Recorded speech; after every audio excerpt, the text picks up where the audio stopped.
Hi friends, welcome to my channel. Friends, video ಸೈಕಾಲಜಿಗೆ ಸಂಬಂಧಪಟ್ಟಂಥ ಒಂದು ಕ್ವಶನ್ಸು. ಆಲ್ರೆಡಿ 50 ಕ್ವಶನ್ಸು ಒಂದು ವೀಡಿಯೋದಲ್ಲಿ ನಾನು ಅಪ್ಲೋಡ್ ಮಾಡಿದ್ದೆ. ಇನ್ನು ಉಳಿದಿರ್ತಕ್ಕಂಥ ಕ್ವಶನ್ಸ್ಗಳೇನಿದೆ ಆ ಒಂದು ಕ್ವಶನ್ಸ್ಗೆ ಆನ್ಸರ್ಸ್ಗಳನ್ನ ಈ ಒಂದು ವೀಡಿಯೋದಲ್ಲಿ ನೀಡ್ತಾ ಇದ್ದೇನೆ. ಯಾರಿಗೆ ವಿಡಿಯೋ ಇಷ್ಟ ಆಯಿತು ಅವ್ರು ಲೈಕ್ ಮಾಡಿ, ಶೇರ್ ಮಾಡಿ, ಆ್ಯಂಡ್ ಯಾರೆಲ್ಲ ಚಾನಲ್ನ ಸಬ್ಸ್ಕ್ರೈಬ್ ಮಾಡಿದ್ರೆ ದಯವಿಟ್ಟು ಚಾನಲ್ನ ಸಬ್ಸ್ಕ್ರೈಬ್ ಮಾಡಿ ಅಂತ ಹೇಳ್ತಾ ಬನ್ನಿ ವಿಡಿಯೋ ಸ್ಟಾರ್ಟ್ ಮಾಡೋಣ. ಸೊ ಫಸ್ಟ್ ಕ್ವಶನ್ ಹೀಗಿದೆ ಫ್ರೆಂಡ್ಸ್: ನಡತೆ ಮತ್ತು ವರ್ತನೆಗಳ ಸ್ಪಷ್ಟವಾದ ವಿಜ್ಞಾನವೇ ಮನೋವಿಜ್ಞಾನ ಎಂದು ವ್ಯಾಖ್ಯಾನಿಸಿದವರು ಯಾರು? ಇಲ್ಲಿ ಹೇಳಿದರೆ ನಡತೆ ಮತ್ತು ವರ್ತನೆಗಳ ಸ್ಪಷ್ಟವಾದ ವಿಜ್ಞಾನವೇ ಮನೋವಿಜ್ಞಾನ ಎಂದು ಹೇಳಿದವರು ಯಾರು? ಆಪ್ಷನ್ಸು ಗ್ಯಾರೆಟ್ ಮಿಲ್ಲರ್, ಸ್ನಿಕ್ಕರ್ ಮತ್ತು ಮ್ಯಾಕ್ಡೂಗಲ್ ಅಂತ ಆಪ್ಷನ್ಸ್ ಇದೆ. ಈ ಒಂದು ನಡತೆ ಮತ್ತು ವರ್ತನೆಗಳ ಸ್ಪಷ್ಟವಾದ ವಿಜ್ಞಾನವೇ ಮನೋವಿಜ್ಞಾನ ಅಂತ ಹೇಳ್ತಕ್ಕಂಥವ್ರು ಮ್ಯಾಕ್ಡೂಗಲ್ರವರು. ಆ್ಯಂಡ್ ಹುಟ್ಟಿನಿಂದ ಚಟ್ಟದವರೆಗೂ ಜೀವಿಗಳಲ್ಲಾಗುವ ಭೌತಿಕ ಗುಣಾತ್ಮಕ ಬದಲಾವಣೆಗಳನ್ನು ಹಾಗೂ ಅವುಗಳ ಮೇಲೆ ಪ್ರಭಾವ ಬೀರುವ ಅಂಶಗಳನ್ನು ಅಧ್ಯಯನ ಮಾಡುವ ಶಾಖೆಯೇ ಯಾವುದು ಅಂತ ಕೇಳಿದರೆ ವಿಕಾಸ ಮನೋವಿಜ್ಞಾನ, ಬೌದ್ಧಿಕ ಮನೋವಿಜ್ಞಾನ, ಜೀವಿ ಮನೋವಿಜ್ಞಾನ ಅಥವಾ ಮನೋವಿಜ್ಞಾನ. ಸೊ ಇಲ್ಲಿ ನೋಡಿ, ಹುಟ್ಟಿನಿಂದ ಸಾಯುವವರೆಗೆ ಅಂತ ಹೇಳಿದರೆ ಅಥವಾ ಹುಟ್ಟಿನಿಂದ ಅಂತ್ಯದವರೆಗೆ ಜೀವಿಗಳಲ್ಲಾಗ್ತಕ್ಕಂಥ ಒಂದು ಭೌತಿಕ ಹಾಗೂ ಗುಣಾತ್ಮಕ. ಸೊ 3 ಬರುತ್ತೆ ಇಲ್ಲಿ: ಭೌತಿಕ ಹಾಗೂ ಗುಣಾತ್ಮಕ ಬದಲಾವಣೆಗಳು. ಸೊ ಈ ಒಂದು ಅಧ್ಯಯನ ಮಾಡ್ತಕ್ಕಂಥದ್ದು ವಿಕಾಸ ಮನೋವಿಜ್ಞಾನ ಅಂತಕ್ಕಂಥದ್ದಾಗಿರುತ್ತೆ. ವಿಕಾಸ ಅಂತಕ್ಕಂಥದ್ದು ಹುಟ್ಟಿನಿಂದ ಸಾಯೋ ತನಕ ಆಗ್ತಕ್ಕಂಥದ್ದು. ಸೊ ಹಾಗಾಗಿ ವಿಕಾಸ ಮನೋವಿಜ್ಞಾನ. ಆ್ಯಂಡ್ ನೆಕ್ಸ್ಟ್ ಕ್ವಶನು: ಅಮೇರಿಕನ್ ಮನೋವಿಜ್ಞಾನದ ಪಿತಾಮಹ ಯಾರು? ಅಮೇರಿಕನ್ ಮನೋವಿಜ್ಞಾನದ ಪಿತಾಮಹ ಯಾರು? Answer options Watson, Thorndike, E B. Titchener, ಮೇಲಿನ ಎಲ್ಲರೂ ಅಂತ ಹೇಳಿದರೆ ಆನ್ಸರ್ ಬಂದು option Watson. Friends, next question very important ಆಗಿದೆ ನೋಡಿ. 1890ರಲ್ಲಿ ದಿ ಪ್ರಿನ್ಸಿಪಲ್ ಆಫ್ ಸೈಕಾಲಜಿ ಎಂಬ ಗ್ರಂಥವನ್ನು ಪ್ರಕಟಿಸಿದವರು ಯಾರು ಅಂತ ಕೇಳಿದರೆ ಆನ್ಸರ್ ಇದಕ್ಕೆ ಜೆ.ಬಿ. ವಾಟ್ಸನ್ ಅಂತಕ್ಕಂಥವ್ರು ಈ ಒಂದು 1890ರಲ್ಲಿ ಪ್ರಿನ್ಸಿಪಲ್ ಆಫ್ ಸೈಕಾಲಜಿ ಅಂತಕ್ಕಂಥ ಒಂದು ಗ್ರಂಥವನ್ನು ಪ್ರಕಟಣೆ ಮಾಡ್ತಾರೆ. ಆ್ಯಂಡ್ ನೆಕ್ಸ್ಟು 1903ರಲ್ಲಿ ಎಜುಕೇಷನ್ ಸೈಕಾಲಜಿ ಎಂಬ ಗ್ರಂಥವನ್ನು ರಚಿಸಿದವರು ಯಾರು? ಸೊ ಇದು ಇಂಪಾರ್ಟೆಂಟು. 1903ರಲ್ಲಿ ಎಜುಕೇಷನ್ ಸೈಕಾಲಜಿ, ಶೈಕ್ಷಣಿಕ ಮನೋವಿಜ್ಞಾನ ಅಂತ ಏನು ಹೇಳ್ತೀವಿ. ಸೊ ಎಜುಕೇಷನ್ ಸೈಕಾಲಜಿ ಎಂಬ ಗ್ರಂಥವನ್ನು ರಚನೆ ಮಾಡಿದವರು ಯಾರು? Thorndike, Galton, Wundt, Pestalozzi. So answer ಬಂದು ಹೂಂಟ್. ಆ್ಯಂಡ್ ನೆಕ್ಸ್ಟ್ ಕ್ವಶನ್: ವಿಭಿನ್ನತೆ ಮನೋವಿಜ್ಞಾನದ ಶಾಖೆಯ ಸ್ಥಾಪಕರು ಯಾರು ಅಂತ ಕೇಳಿದರೆ Thorndike, Crow, Francis Galton, John Henry Pestalozzi. So ಈ ಒಂದು ವಿಭಿನ್ನತೆ ಮನೋವಿಜ್ಞಾನದ ಶಾಖೆಯ ಸ್ಥಾಪಕರು ಬಂದರು ಜಾನ್ ಹೆನ್ರಿ ಫೆಸ್ಟಾಲಜಿ ಅಂತಕ್ಕಂಥವ್ರು. ಆ್ಯಂಡ್ ನೆಕ್ಸ್ಟು ಆತ್ಮ ಸಾಕ್ಷಾತ್ಕಾರ ಸಿದ್ಧಾಂತವನ್ನು ಅಭಿವೃದ್ಧಿಪಡಿಸಿದವರು ಯಾರು ಅಂತ ಕೇಳಿದರೆ ಆತ್ಮ ಸಾಕ್ಷಾತ್ಕಾರ ಸಿದ್ಧಾಂತವನ್ನು ಅಭಿವೃದ್ಧಿಪಡಿಸಿದವರು ಯಾರು? Abraham Maslow, Wundt, E B. Titchener, ಮೇಲಿನ ಯಾರೂ ಅಲ್ಲ. ಸೊ ಆನ್ಸರು ಅಬ್ರಹಾಂ ಮಾಸ್ಲೋ ಅಂತಕ್ಕಂಥವ್ರು. ಆ್ಯಂಡ್ ನೆಕ್ಸ್ಟು ಶೈಕ್ಷಣಿಕ ಮನೋವಿಜ್ಞಾನದ ಪಿತಾಮಹ ಯಾರು? ಅಫ್ಕೋರ್ಸ್ ಎಲ್ರಿಗೂ ಗೊತ್ತಿರುತ್ತೆ, Watson, Wundt, Pavlov, Thorndike. Answer ಥಾರ್ನ್ಡೈಕ್.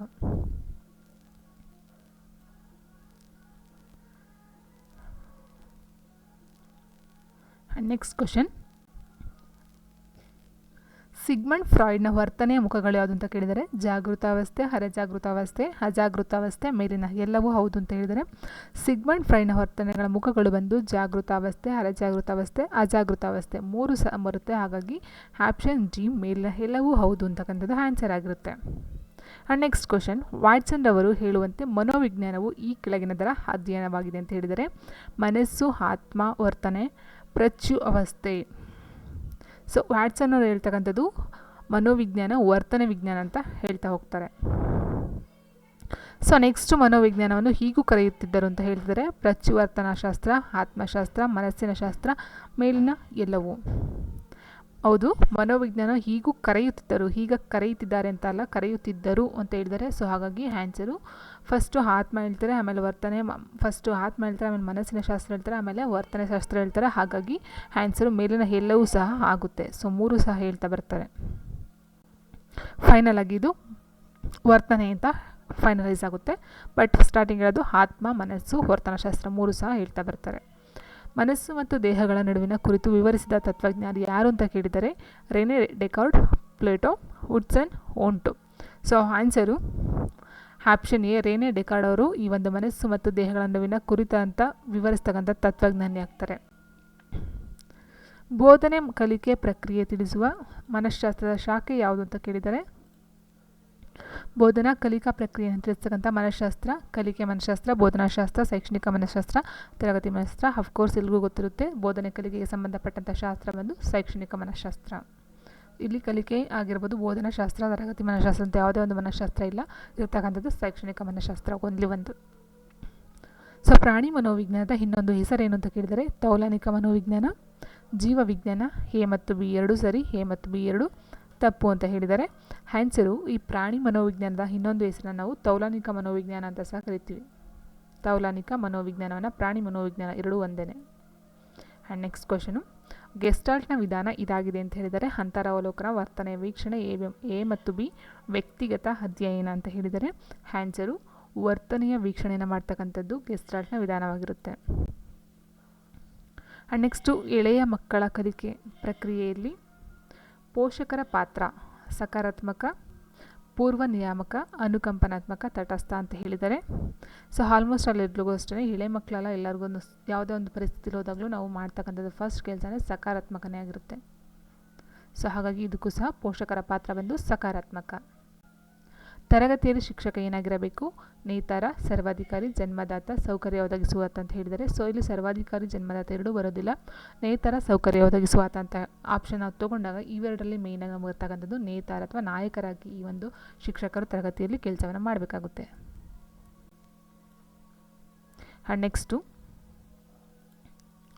ಜ್ಞಾನವು ಒಂದು ಶಕ್ತಿ, ಒಬ್ಬ ವ್ಯಕ್ತಿ, ಶಿಕ್ಷಕರು ಮತ್ತು ಸಹಪಾಠಿಗಳೊಂದಿಗೆ ಪರಸ್ಪರ ಅನುಸಂಧಾನ ನಡೆಸುವ ಅಥವಾ ವಸ್ತುಗಳೊಂದಿಗಿನ ಅನುಭವದಿಂದ ರೂಪಿಸಲ್ಪಡುತ್ತೆ ಎಂದು ವ್ಯಾಖ್ಯಾನಿಸಿರುವ ಸಿದ್ಧಾಂತ ಯಾವುದು ಅಂತ ಕೇಳಿದರೆ ಜ್ಞಾನವು ಒಂದು ಶಕ್ತಿ, ಒಬ್ಬ ವ್ಯಕ್ತಿ, ಶಿಕ್ಷಕರು ಮತ್ತು ಸಹಪಾಠಿಗಳೊಂದಿಗೆ ಪರಸ್ಪರ ಅನುಸಂಧಾನ ಅಥವಾ ವಸ್ತುಗಳೊಂದಿಗೆ ಅನುಭವದಿಂದ ರೂಪಿಸಲ್ಪಡ್ತಕ್ಕಂಥ ಒಂದು ವ್ಯಾಖ್ಯಾನವನ್ನು ಸಿದ್ಧಾಂತವನ್ನು ಕೊಡ್ತಕ್ಕಂಥರು ವರ್ತನವಾದಿ ಸಿದ್ಧಾಂತ, ಒಳನೋಟ ಕಲಿಕಾ ಸಿದ್ಧಾಂತ, ಮನೋವಿಶ್ಲೇಷಣಾ ಸಿದ್ಧಾಂತ, ರಚನಾತ್ಮಕ ಕಲಿಕಾ ಸಿದ್ಧಾಂತ ಅಂತ ಆಪ್ಷನ್ಸ್ಗಳನ್ನ ಕೊಟ್ಟಿದ್ದಾರೆ. ಸೊ ಆನ್ಸರು ರಚನಾತ್ಮಕ ಕಲಿಕಾ ಸಿದ್ಧಾಂತವಾಗುತ್ತೆ. So next question,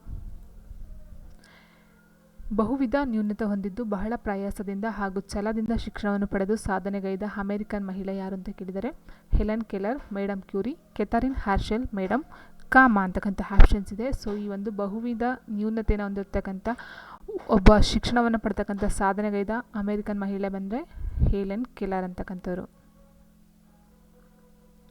and next question, ನ್ಯೂನತೆಯುಳ್ಳ ಮಕ್ಕಳಿಗೆ ಸಮಾಜದಲ್ಲಿ ಸಮಾನವಾಗಿ ಭಾಗವಹಿಸಲು ಬೆಂಬಲದ ಅಗತ್ಯವಿರುತ್ತದೆ. ಈ ಹೇಳಿಕೆಯನ್ನು ಸಮರ್ಥಿಸುವ ಅಂಶ ಯಾವುದು ಅಂತ ಕೇಳಿದರೆ ಇಲ್ಲಿ ನೋಡಿ, ನ್ಯೂನತೆಯುಳ್ಳ ಮಕ್ಕಳಿಗೆ ಸೊ ಅಥವಾ ಅಂಗವಿಕಲರು ಅಂತ ಏನು ಹೇಳ್ತೀವಿ, ಸೊ ನ್ಯೂನತೆಯುಳ್ಳ ಮಕ್ಕಳಿಗೆ ಸಮಾಜದಲ್ಲಿ ಸಮಾನವಾಗಿ ಭಾಗವಹಿಸ್ತಕ್ಕಂಥ ಒಂದು ಬೆಂಬಲದ ಅಗತ್ಯವಿರುತ್ತೆ. ಆದರೆ ಇದಿರ್ತಕ್ಕಂಥದ್ದು ಅದು ಕರ್ತವ್ಯನೂ ಅಲ್ಲ, ಅನುಕಂಪನೂ ಅಲ್ಲ, ರಿಯಾಯಿತಿನೂ ಅಲ್ಲ, ಸಮಾಜದಲ್ಲಿ ಅದು ಒಂದು ಹಕ್ಕು.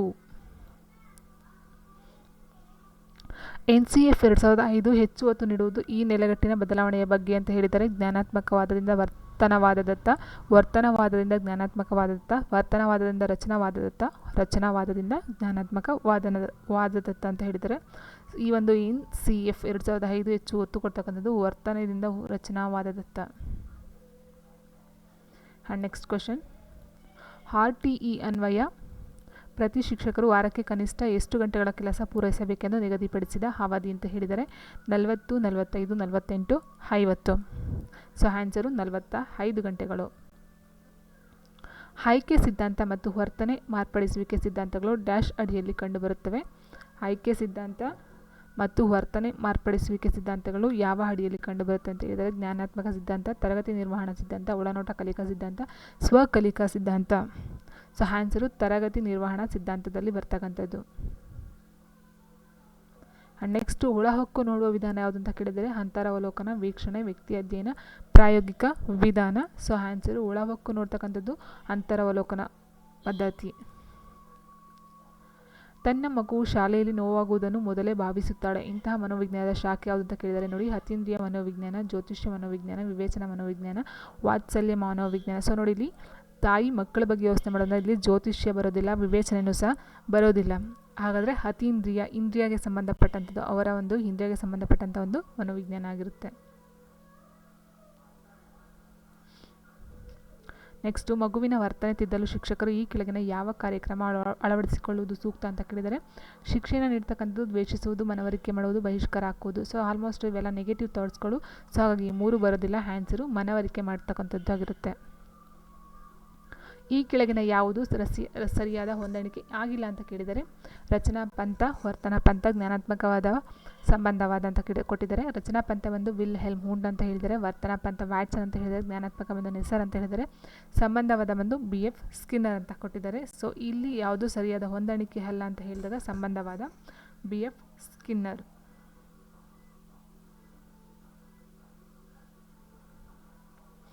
ನೆಕ್ಸ್ಟು ಮಗುವಿನ ಸರ್ವತೋಮುಖ ಬೆಳವಣಿಗೆಗಾಗಿ ಶಾಲೆಯಲ್ಲಿ ಯೋಗ್ಯ ವಾತಾವರಣವನ್ನು ನಿರ್ಮಿಸಬೇಕು, ಪಠ್ಯೇತರ ಚಟುವಟಿಕೆಗಳನ್ನು ನೀಡುವುದು, ಶೈಕ್ಷಣಿಕ ಮಾರ್ಗದರ್ಶನ ನೀಡಬೇಕು, ಮೇಲಿನ ಎಲ್ಲವೂ ಅಂತ ಹೇಳಿದರೆ ಹೌದು. ಮಗುವಿನ ಸರ್ವತೋಮುಖ ಬೆಳವಣಿಗೆಗೆ ಈ 3 ಏನಿದೆ, ಯೋಗ್ಯ ವಾತಾವರಣ ಆಗಿರ್ಬೋದು, ಪಠ್ಯೇತರ ಚಟುವಟಿಕೆ ಆಗಿರ್ಬೋದು, ಶೈಕ್ಷಣಿಕ ಮಾರ್ಗದರ್ಶನ ಆಗಿರ್ಬೋದು, ಎಲ್ಲ ಸಹ ಇಂಪಾರ್ಟೆಂಟ್ ಆಗಿರುತ್ತೆ. ಸೊ ಹಾಗಾಗಿ ಆನ್ಸರು ಆಪ್ಷನ್ ಡಿ ಮೇಲಿನ ಎಲ್ಲವೂ ಆಗಿರುತ್ತೆ. ನೆಕ್ಸ್ಟ್ ಕ್ವಶನು, ಪ್ರಾಥಮಿಕ ಶಾಲಾ ಮಟ್ಟದಲ್ಲಿ ತರಗತಿಯ ಬೋಧನೆಗೆ ನೆರವಾದ ನಿಹಿತಾರ್ಥಗಳಿರದ ಮನೋವಿಜ್ಞಾನದ ಶಾಖೆಯನ್ನು ಗುರುತಿಸಿದ್ದ ಕೊಟ್ಟಿದ್ದಾರೆ. ಪ್ರಾಥಮಿಕ ಶಾಲಾ ಮಟ್ಟದಲ್ಲಿ ತರಗತಿಯ ಬೋಧನೆಗೆ ನೆರವಾಗ್ತಕ್ಕಂಥ ಸಹಾಯಕ್ಕೆ ನೆರವಾಗ್ತಕ್ಕಂಥದ್ದು ನಿಹಿತಾರ್ಥಗಳಿರದ ಮನೋವಿಜ್ಞಾನದ ಶಾಖೆಯನ್ನು ಗುರುತಿಸಿ ಮಿಲಿಟರಿ ಮನೋವಿಜ್ಞಾನ, ವಿಕಾಸ ಮನೋವಿಜ್ಞಾನ, ಅಸಾಮಾನ್ಯ ಮನೋವಿಜ್ಞಾನ, ಸಾಮಾಜಿಕ ಮನೋವಿಜ್ಞಾನ ಅಂತ ಹೇಳಿದ್ದಾರೆ. ಸೊ ಆನ್ಸರ್ ಬಂದು ಮಿಲಿಟರಿ ಮನೋವಿಜ್ಞಾನ ಅಂತಕ್ಕಂಥದ್ದು ಆಗಿರುತ್ತೆ. ಸೊ ಮಿಲಿಟರಿ ಮೀನ್ಸ್ ಇದು ಸೈನ್ಯ ಮನೋವಿಜ್ಞಾನ ಸಹ ಅಂತ ಅನ್ಬಹುದು. ಸೊ ಹಾಗಾಗಿ ಆನ್ಸರು ಮಿಲಿಟರಿ ಮನೋವಿಜ್ಞಾನ. ಅಶಿಸ್ತಿನ ಮಕ್ಕಳನ್ನು, ಸಮಸ್ಯಾತ್ಮಕ ಮಕ್ಕಳನ್ನು ಅಧ್ಯಯನ ಮಾಡಲು ಸಹಕಾರಿಯಾದ ವಿಧಾನ ಯಾವುದು ಅಂತ ಕೇಳಿದರೆ, ವೀಕ್ಷಣೆ AB ವ್ಯಾಟ್ಸರ್ ಅವ್ರದ್ದು, ಅಂತರ್ಲೋಕನ ಟಿಸ್ನರ್ದು, ವ್ಯಕ್ತಿ ಅಧ್ಯಯನ DF ಡಿ ಬಕ್ಸ್ರವ್ರದ್ದು, ಮನೋವಿಶ್ಲೇಷಣಾ ವಿಧಾನ ವಿಲಿಯಂ ಜೇಮ್ಸ್. ಈ ಒಂದು 4ರಲ್ಲಿ ಯಾವುದು ಸರಿಯಾದ ವಿಧಾನ ಅಂತ ಕೇಳಿದರೆ ಆನ್ಸರು ಮನೋವಿಶ್ಲೇಷಣಾ ವಿಧಾನ. ನೆಕ್ಸ್ಟ್, ವೀಕ್ಷಣೆಯ ಪ್ರಮುಖವಾದ ದೋಷವೆಂದರೆ ಉದ್ದೇಶಪೂರ್ವಕವಲ್ಲದ್ದು, ದಾಖಲೆ ಮಾಡದಿರುವುದು, ಫಲಿತಾಂಶ ಪೂರ್ವಗ್ರಹ ಪೀಡಿತವಾಗಿರುತ್ತದೆ, ಎಲ್ಲ ಸಂದರ್ಭದಲ್ಲಿ ಸಾಧ್ಯವಿಲ್ಲ. ಸೊ ವೀಕ್ಷಣೆಯ ಪ್ರಮುಖವಾದ ದೋಷ, ಸೊ ಆಲ್ಮೋಸ್ಟ್ ಅಲ್ಲಿ ಎಲ್ಲ ಸಹ ದೋಷನೇ ಇದಕ್ಕೆ. ಬಟ್ ಇಲ್ಲಿ ಪ್ರಮುಖವಾದ ಎಲ್ಲದಕ್ಕಿಂತ ಮೇಯ್ನಾಗಿ ಯಾವುದು ಅಂತ ಹೇಳಿದ್ರೆ ಫಲಿತಾಂಶ ಪೂರ್ವಗ್ರಹ ಪೀಡಿತವಾಗಿರ್ತಕ್ಕಂಥದ್ದು. ಸೊ ಆಲ್ಮೋಸ್ಟ್ ಆಲು ಆ ಒಂದು ವೀಕ್ಷಣೆ ಬಗ್ಗೆ ನಾವು ಆಲ್ರೆಡಿ ಪೂರ್ವಗ್ರಹವಾಗಿ ಏನೇನೋ ವಿಷಯಗಳನ್ನ ತಿಳ್ಕೊಂಡು ಹಿಂಗೆ ಅಂತ ಅವ್ರನ್ನ ಆ ಒಂದು ಅದೇ ಒಂದು ಲೈನ್ ನಾವು ಏನು ಅಂದ್ಕೊಂಡಿರ್ತೀವಿ ಮನಸ್ಸಲ್ಲಿ ಪೂರ್ವಗ್ರಹವಾಗಿ, ಆ ಒಂದು ಲೈನಲ್ಲಿ ನಾವು ಅವ್ರನ್ನ ಯೋಚನೆ ಮಾಡ್ತಾ ಹೋಗ್ತೀವಿ. ಒಂದು ಮಗುವಿನೊಂದಿಗೆ ಆಟವಾಡುತ್ತಾ ಅಥವಾ ಪ್ರವಾಸ ಮಾಡುತ್ತಾ ಅಧ್ಯಯನ ಮಾಡುವ ವಿಧಾನ ಯಾವುದು ಅಂತ ಕೇಳಿದರೆ, ಒಂದು ಮಗುವಿನೊಂದಿಗೆ ಆಟವಾಡುತ್ತಾ ಅಥವಾ ಪ್ರವಾಸ ಮಾಡುತ್ತಾ ಅಧ್ಯಯನ ಮಾಡುವ ವಿಧಾನ ಸಹಭಾಗಿತ್ವ, ಪರೋಕ್ಷ, ಕೃತಕ ವೀಕ್ಷಣೆ, ಅಸಹಭಾಗಿತ್ವ ವೀಕ್ಷಣೆ ಅಂತ ಹೇಳಿದರೆ. ಸೊ ಆಲ್ಮೋಸ್ಟ್ ಅಲ್ಲಿ ಆನ್ಸರ್ ಎಲ್ಲೂ ಗೊತ್ತಿರುತ್ತೆ, ಯಾಕಂದರೆ ಆಟವಾಡುತ್ತಾ ಜೊತೆಲಿ ಆಟವಾಡ್ತಕ್ಕಂಥದ್ದು ಸಹಭಾಗಿತ್ವ ವೀಕ್ಷಣೆ ಆಗಿರುತ್ತೆ. ವೀಕ್ಷಣೆಯ ಮತ್ತೊಂದು ಹೆಸರು ಯಾವುದು ಅಂತ ಕೇಳಿದರೆ ಅವಲೋಕನ, ಅಂತರವಲೋಕನ, ನೋಡುವುದು, ಗಮನಿಸುವುದು. ಆಲ್ಮೋಸ್ಟ್ ಗೊತ್ತಿರುತ್ತೆ. ಅಂತರವಲೋಕನ ಮೀನ್ಸ್ ನಮ್ಮಲ್ಲಿ ನಾವು ನೋಡ್ಕೊಳ್ತಕ್ಕಂಥದ್ದು, ವೀಕ್ಷಣೆ ಅಂದರೆ ನಾವು ಇನ್ನೊಬ್ಬರನ್ನ ಅವಲೋಕನ ಮಾಡ್ತಕ್ಕಂಥದ್ದು. ಸೊ ಹಾಗಾಗಿ ಆನ್ಸರು ಆಪ್ಷನ್ ಎ ಅವಲೋಕನ ಪದ್ಧತಿ. ಒಳಹೊಕ್ಕು ನೋಡುವ ವಿಧಾನ ಯಾವುದು ಅಂತ ಹೇಳಿದರೆ ಆಲ್ರೆಡಿ ಕ್ವಶನ್ ರಿಪೀಟ್ ಆಯಿತು. ಅಂತರವಲೋಕನ, ಒಳಹೊಕ್ಕು ಮೀನ್ಸ್ ನಮ್ಮಲ್ಲಿ ನಾವು ಒಳಹೊಕ್ಕಿ ನೋಡ್ಕೊಳ್ತಕ್ಕಂಥದ್ದು ಅಂತರವಲೋಕನ ವಿಧಾನ. ವ್ಯಕ್ತಿಯ ಅಧ್ಯಯನವನ್ನು ಕೈಗೊಂಡ ಶಿಕ್ಷಕರು ಈ ಕೆಳಕಂಡ ಯಾವ ಮೂಲಗಳಿಂದ ಮಾಹಿತಿಯನ್ನು ಸಂಗ್ರಹಿಸುತ್ತಾರೆ ಅಂತ ಕೇಳಿದರೆ, ಪೋಷಕರಿಂದ, ನೆರೆಹೊರೆಯರಿಂದ, ತರಗತಿಯ ಶಿಕ್ಷಕರಿಂದ, ಮೇಲಿನ ಎಲ್ಲ ಮೂಲಗಳಿಂದ. ಹೌದು, ಒಬ್ಬ ವ್ಯಕ್ತಿಯ ಬಗ್ಗೆ ಅಧ್ಯಯನ ಮಾಡ್ತಾರೆ ಶಿಕ್ಷಕರು ಅಂತ ಹೇಳಿದಾಗ ಶಿಕ್ಷಕರು ಎಲ್ಲ ಅಕ್ಕಪಕ್ಕವರಾಗಿರ್ಬೋದು, ಪೋಷಕರಾಗಿರ್ಬೋದು, ಅಥವಾ ನೆರೆಹೊರೆಯವರಾಗಿರ್ಬೋದು, ಅಥವಾ ತರಗತಿ ಶಿಕ್ಷಕರಾಗಿರ್ಬೋದು, ಅಥವಾ ತರಗತಿಯ ವಿದ್ಯಾರ್ಥಿಗಳಿಂದ ಸಹ ಈ ಒಂದು ಮಾಹಿತಿಯನ್ನು ಕಲೆ ಮಾಡಬಹುದು. ಸೊ ಹಾಗಾಗಿ ಆನ್ಸರು ಆಪ್ಷನ್ ಮೇಲಿನ ಎಲ್ಲ ಮೂಲಗಳಿಂದ. ನೆಕ್ಸ್ಟ್, ಒಂದು ಪ್ರಯೋಗ ಸನ್ನಿವೇಶದಲ್ಲಿ ಪ್ರಾಯೋಗಿಕ ಗುಂಪನ್ನು ಯಾವ ಚರಾಂಶಕ್ಕೆ ಉದ್ದೇಶಪೂರ್ವಕವಾಗಿ ಒಡ್ಡುತ್ತಾರೆ ಅಂತ ಕೇಳಿದರೆ, ಸ್ವತಂತ್ರ ಚರಾಂಶ, ಪರತಂತ್ರ ಚರಾಂಶ, ಅಸಮಗತ ಚರಾಂಶ, ಮೇಲಿನ ಎಲ್ಲವೂ ಅಂತ ಆಪ್ಷನ್ಸ್ ಕೊಟ್ಟಿದ್ದಾರೆ. ಸೊ ಇದಕ್ಕೆ ನಾವು ಆನ್ಸರು ಸ್ವತಂತ್ರ ಚರಾಂಶ. ನೆಕ್ಸ್ಟು, ನಿಗೂಢ ಸತ್ಯ ಹೊರಹಾಕದ ಸತ್ಯಗಳನ್ನು ಹರಪ್ರಜ್ಞೆಗೆ ಕೊಂಡೊಯ್ದು ಅಧ್ಯಯನ ಮಾಡುವ ವಿಧಾನ ಯಾವುದು ಅಂತ ಕೇಳಿದರೆ, ನೋಡಿ, ನಿಗೂಢ ಸತ್ಯವನ್ನು ಹೊರಹಾಕದ ಸತ್ಯಗಳನ್ನು ಹರಪ್ರಜ್ಞೆಗೆ ಮೀನ್ಸ್ ಇಲ್ಲಿ ಡೈರೆಕ್ಟ್ ಬಂದೇ ಬಿಡುತ್ತೆ. ಹರಪ್ರಜ್ಞೆ ಮೀನ್ಸ್ ಮನೋವೀಕ್ಷಣ ವಿಧಾನ, ಮನಸ್ಸನ್ನು ವೀಕ್ಷಣೆ ಮಾಡ್ತಕ್ಕಂಥದ್ದು. 8ನೇ ತರಗತಿಯ ಮಕ್ಕಳು 8ನೇ ತರಗತಿಯ ಮಕ್ಕಳ ವಿಜ್ಞಾನ ಕಲಿಕೆಗೆ ಕ್ರೀಡಾ ವಿಧಾನವು ಹೆಚ್ಚು ಪರಿಣಾಮಕಾರಿಯಾಗಿದೆ. ಈ ಹೇಳಿಕೆಗೆ ಸಂಬಂಧಿಸಿದಂತೆ ಈ ಕೆಳಗಿನ ಯಾವುದು ಸರಿಯಾದ ಹೇಳಿಕೆಯಾಗಿದೆ ಅಂತ ಕೇಳಿದರೆ, ಕ್ರೀಡಾ ವಿಧಾನವು ಸ್ವತಂತ್ರ ಚರಾಂಶವಾಗಿದೆ. ಹೌದು, ನಾನು ಆಲ್ರೆಡಿ ಹೇಳಿದಾಗೆ ಇಲ್ಲಿ ಹೇಳಿದೆ ಸ್ವತಂತ್ರ ಚರಾಂಶ ಅಂತ. ಸೊ ಸ್ವತಂತ್ರ ಚರಾಂಶವಾಗಿದೆ. ಆ್ಯಂಡ್ ವಿಜ್ಞಾನ ಕಲಿಕೆಗೆ ಪರತಂತ್ರ ಚರಾಂಶವಾಗಿದೆ. ಮಕ್ಕಳ ಬುದ್ಧಿಶಕ್ತಿ, ವಯಸ್ಸು, ಲಿಂಗ, ಪೂರ್ವಜ್ಞಾನಗಳು, ಅಸಂಗತ ಚರಾಂಶಗಳು ಆ್ಯಂಡ್ ಮೇಲಿನ ಎಲ್ಲವು ಅಂತ ಹೇಳಿದರೆ. ಸೊ ಇಲ್ಲಿ ಬರ್ತಕ್ಕಂಥ ಆಪ್ಷನ್ಸ್ ಏನಿದೆ, ಕ್ರೀಡಾ ವಿಧಾನಕ್ಕೆ ಸ್ವತಂತ್ರ ಚರಾಂಶ, ವಿಜ್ಞಾನ ಕಲಿಕೆಗೆ ಪರತಂತ್ರ ಚರಾಂಶ, ಮಕ್ಕಳ ಬುದ್ಧಿಶಕ್ತಿ, ವಯಸ್ಸು, ಲಿಂಗ, ಪೂರ್ವಜ್ಞಾನಕ್ಕೆ ಅಸಂಗತ ಚರಾಂಶಗಳು. ಸೊ ಈ ಮೂರು ಸಹ ಈ ಒಂದು ಇದಕ್ಕೆ ಪರಿಣಾಮಕಾರಿಯಾದಂಥ ಒಂದು ಇದಾಗಿರುತ್ತೆ. ಸೊ ಹಾಗಾಗಿ ಆನ್ಸರು ಮೇಲಿನ ಎಲ್ಲವು. ಮಕ್ಕಳ ಸಮೂಹ ಒಂದರ ಅಭಿರುಚಿಗಳ ವಿನ್ಯಾಸವನ್ನು ಅಧ್ಯಯನ ಮಾಡಲು ಸೂಕ್ತವಾದ ವಿಧಾನ. ಮಕ್ಕಳ ಸಮೂಹ ಅಭಿರುಚಿ ಅಥವಾ ಆಸಕ್ತಿಗಳ ವಿನ್ಯಾಸವನ್ನು ಅಧ್ಯಯನ ಮಾಡಲು ಸೂಕ್ತವಾದ ವಿಧಾನ ಯಾವುದು ಅಂತ ಕೇಳಿದರೆ ಪ್ರಯೋಗ ವಿಧಾನ, ಸರ್ವೇಕ್ಷಣ ವಿಧಾನ, ವ್ಯಕ್ತಿ ಅಧ್ಯಯನ, ಅವಲೋಕನ. ಸೊ ಇಲ್ಲಿ ಬರ್ತಕ್ಕಂಥದ್ದು ಮಕ್ಕಳ ಸಮೂಹದ ಆಸಕ್ತಿಗಳ ವಿನ್ಯಾಸವನ್ನು ಅಧ್ಯಯನ ಮಾಡ್ತಕ್ಕಂಥದ್ದು ಅವಲೋಕನ ವಿಧಾನ. ಮನೋವಿಜ್ಞಾನದಲ್ಲಿ ವ್ಯಕ್ತಿಯನ್ನು ಅರಿಯಲು ಈ ಕೆಳಗಿನ ಯಾವ ಅಂಶವನ್ನು ಸೂಕ್ಷ್ಮವಾಗಿ ಅವಲೋಕಿಸಬೇಕು? ಮನೋವಿಜ್ಞಾನದಲ್ಲಿ ವ್ಯಕ್ತಿಯನ್ನು ಅರಿಯಲು ಈ ಕೆಳಗಿನ ಯಾವ ಅಂಶವನ್ನು ಸೂಕ್ಷ್ಮವಾಗಿ ಅವಲೋಕಿಸಬೇಕು? ಆನುವಂಶೀಯತೆ, ಪರಿಸರ, ವ್ಯಕ್ತಿಯ ವರ್ತನೆ, ನೆರೆಹೊರೆಯವರು. ಸೊ ಆನ್ಸರು ವ್ಯಕ್ತಿಯ ವರ್ತನೆ. ಸೊ ಆಲ್ಮೋಸ್ಟ್ ಅಲ್ಲೋ ನೋಡಿದ್ವಿ, ಆನುವಂಶೀಯತೆನೂ ಬರುತ್ತೆ, ಪರಿಸರನೂ ಬರುತ್ತೆ, ನೆರೆಹೊರೆಯವರು ಬರ್ತಾರೆ. ಬಟ್ ಮೇಯ್ನಾಗಿ ಇಂಪಾರ್ಟೆಂಟಾಗಿ ಇದಿಷ್ಟರಲ್ಲೂ ನಾವು 100% ಅಂತ ತಗೊಂಡಾಗ ಆನ್ಸರು ವ್ಯಕ್ತಿಯ ವರ್ತನೆ ಅಂತಕ್ಕಂಥದ್ದಾಗುತ್ತೆ. Okay friends, next question. ಮಗುವಿನ ವರ್ತನೆಯನ್ನು ತಿದ್ದಲು ಶಿಕ್ಷಕರು ಈ ಕೆಳಗಿನ ಯಾವ ಕಾರ್ಯಕ್ರಮ ಅಳವಡಿಸಿಕೊಳ್ಳುವುದು ಸೂಕ್ತ ಅಂತ ಹೇಳಿದರೆ ಶಿಕ್ಷಣ ಅಂತಕ್ಕಂಥ. ಸೊ ಇದು ರಿಪೀಟೆಡ್ ಕ್ವೆಶ್ಚನ್, ಆನ್ಸರು ಮನವರಿಕೆ ಮಾಡ್ತಕ್ಕಂಥದ್ದು. ನೆಕ್ಸ್ಟು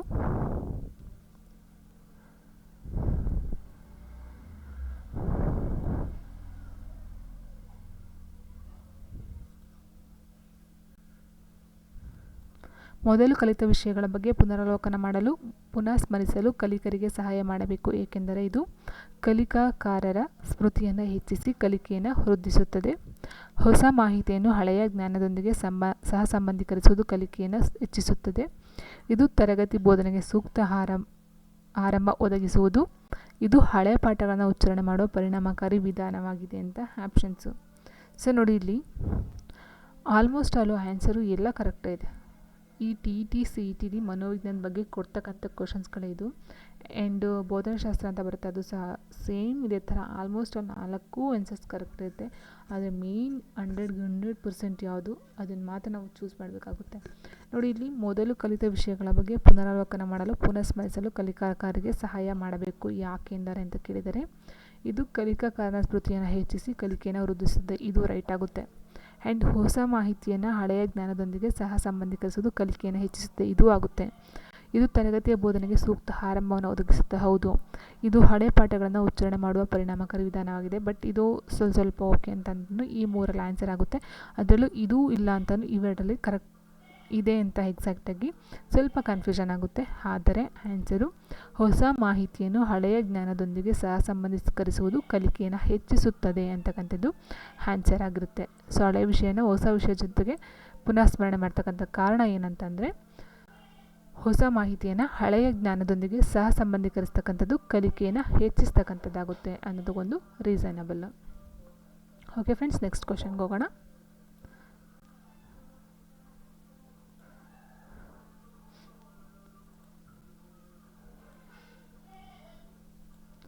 ಸೊ ನೆಕ್ಸ್ಟ್ ಕ್ವೆಶ್ಚನು, ಶಿಕ್ಷಣದ ಅತಿ ಪ್ರಮುಖ ಉದ್ದೇಶವು ಮಗುವಿನ ಸರ್ವಾಂಗೀಣ ವಿಕಾಸ, ಜೀವನೋಪಾಯಕ್ಕಾಗಿ ಬೇಕಾಗುವಷ್ಟು ಗಳಿಸುವುದು, ಮಗುವಿನ ಬೌದ್ಧಿಕ ವಿಕಾಸ, ಓದುವುದು ಹಾಗೂ ಬರೆಯುವುದನ್ನು ಕಲಿಸುವುದು.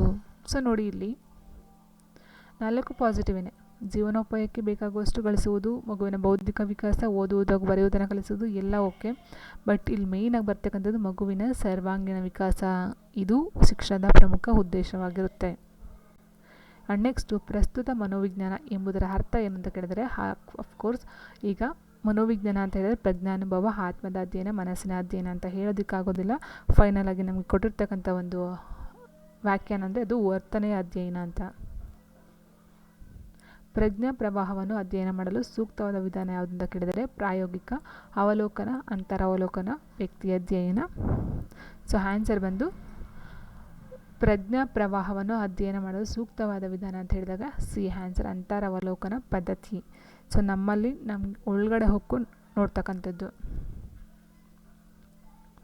ಮಕ್ಕಳ ಮನೋಧೋರಣೆಗಳ ಮೇಲೆ ಅದರ ಲಿಂಗದ ಪ್ರಭಾವ ಕುರಿತು ಅಧ್ಯಯನ ನಡೆಸಬಯಸುವ ಶಿಕ್ಷಕ ಯಾವುದನ್ನು ಅವಲಂಬಿತ ಚಲಕವೆಂದು ಪರಿಗಣಿಸುತ್ತಾನೆ ಅಂತ ಕೇಳಿದರೆ, ಮಕ್ಕಳ ಮನೋಧೋರಣೆಗಳ ಮೇಲೆ ಅದರ ಲಿಂಗದ ಪ್ರಭಾವದ ಕುರಿತು ಅಧ್ಯಯನ ನಡೆಸಬಯಸುವ ಶಿಕ್ಷಕ ಯಾವುದನ್ನು ಅವಲಂಬಿತ ಚಲಕವೆಂದು ಪರಿಗಣಿಸುತ್ತಾನೆ.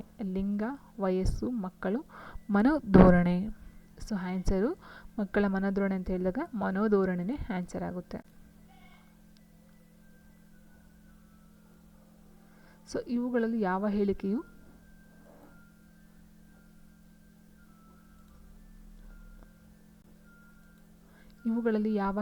ಗ್ರಹಿಕೆಗಾಗಿ ಬೋಧನೆ ಎಂದ ವಿಚಾರವನ್ನು ಪ್ರದರ್ಶಿಸುವುದಿಲ್ಲ.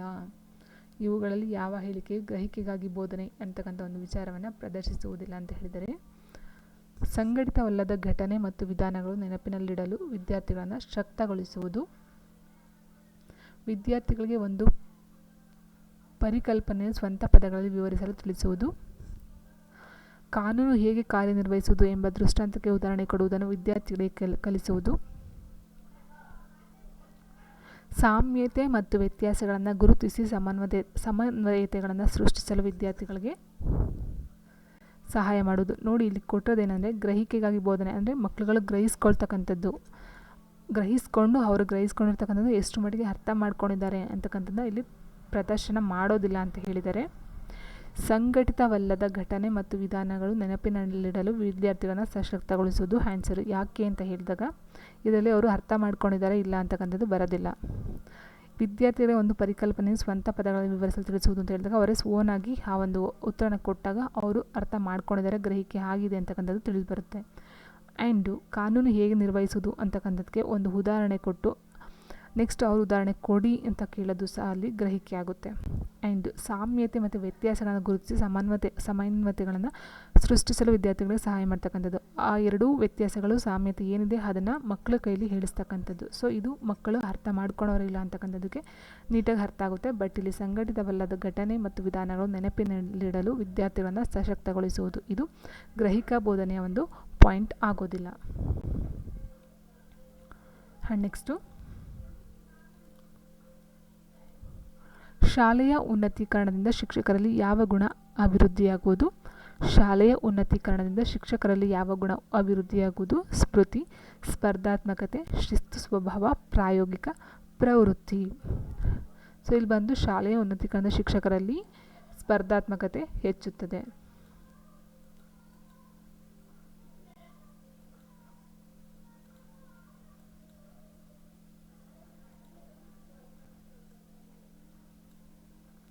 ನೆಕ್ಸ್ಟು ಜೆ.ಬಿ. ವಾಟ್ಸನ್ ಒಬ್ಬ ಸುಪ್ರಸಿದ್ಧ ಡ್ಯಾಶ್ ಮನೋವಿಜ್ಞಾನಿ ಅಂತ ಕೇಳಿದರೆ ಮಾನವತಾವಾದಿ, ವರ್ತನವಾದಿ, ಮನೋವಿಶ್ಲೇಷಣವಾದಿ, ಸಂಜ್ಞಾನವಾದಿ. ಸೊ ಇವರು ಬಂದು ಜೆ.ಬಿ. ವಾಟ್ಸನ್ ಅಫ್ಕೋರ್ಸ್ ವರ್ತನವಾದಿ ಮನೋವಿಜ್ಞಾನಿಯಾಗಿರ್ತಾರೆ.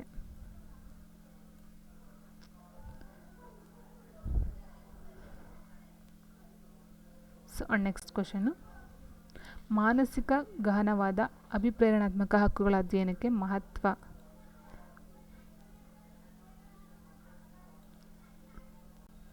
ಮಾನಸಿಕ ಗಹನವಾದ ಅಭಿಪ್ರೇರಣಾತ್ಮಕ ಹಕ್ಕುಗಳ ಅಧ್ಯಯನಕ್ಕೆ ಮಹತ್ವ ನೀಡುವ ಮನೋವಿಜ್ಞಾನದ ಪಂಥಕ್ಕೆ ಏನೆಂದು ಕರೆಯುತ್ತಾರೆ? ಮಾನಸಿಕ ಗಹನವಾದ ಅಭಿಪ್ರೇರಣಾತ್ಮಕ ಹಕ್ಕುಗಳ ಅಧ್ಯಯನಕ್ಕೆ ಮಹತ್ವ ನೀಡ್ತಕ್ಕಂಥ ಒಂದು ಮನೋವಿಜ್ಞಾನದ ಪಂಥಕ್ಕೆ ಯಾರು ಅಂತ ಇಲ್ಲಿ ಬರ್ತಾರೆ?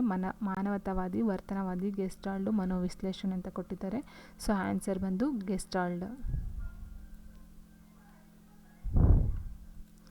ಆ್ಯಂಡ್ ನೆಕ್ಸ್ಟು, ನೇರವಾಗಿ ಅವಲೋಕಿಸಲು ಸಾಧ್ಯವಲ್ಲದ ವರ್ತನೆಯನ್ನು ಗುರುತಿಸುವುದು. ನೇರವಾಗಿ ಅವಲೋಕಿಸಲು ಸಾಧ್ಯವಲ್ಲದ ವರ್ತನೆಯನ್ನು ಗುರುತಿಸುವುದು, ಪದ್ಯವೊಂದನ್ನು ಪಠಣ ಮಾಡುವುದು, ಯಂತ್ರವೊಂದನ್ನು ಚಾಲನೆ ಮಾಡುವುದು, ಚಿತ್ರವೊಂದನ್ನು ಗುರುತಿಸುವುದು, ದೃಶ್ಯವೊಂದನ್ನು ಪಠಣ ಮಾಡುವುದು. ಸೊ ನೋಡಿ, ಇಲ್ಲಿ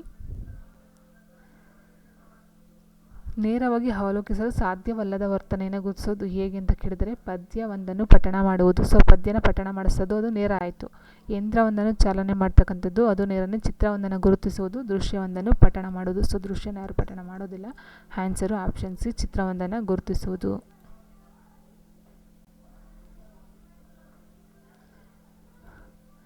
ನೆಕ್ಸ್ಟ್ ಕ್ವಶನು, ಮಕ್ಕಳ ಸಮೂಹ ಒಂದರ ಅಭಿರುಚಿಗಳ ವಿನ್ಯಾಸವನ್ನು ಅಧ್ಯಯನ ಮಾಡಲು ಸೂಕ್ತವಾದ ವಿಧಾನ ಯಾವುದು ಅಂತ ಕೇಳಿದರೆ, ಮಕ್ಕಳ ಸಮೂಹ ಒಂದರ ಅಭಿರುಚಿಗಳ ವಿನ್ಯಾಸವನ್ನು ಅಧ್ಯಯನ ಮಾಡಲು ಸೂಕ್ತವಾದ ವಿಧಾನ ಸರ್ವೇಕ್ಷಣೆ, ವ್ಯಕ್ತಿ ಅಧ್ಯಯನ, ಪ್ರಯೋಗ ವಿಧಾನ, ಅವಲೋಕನ ವಿಧಾನ. ಸೊ ಇಲ್ಲಿ ಆನ್ಸರು ಪ್ರಯೋಗ ವಿಧಾನ.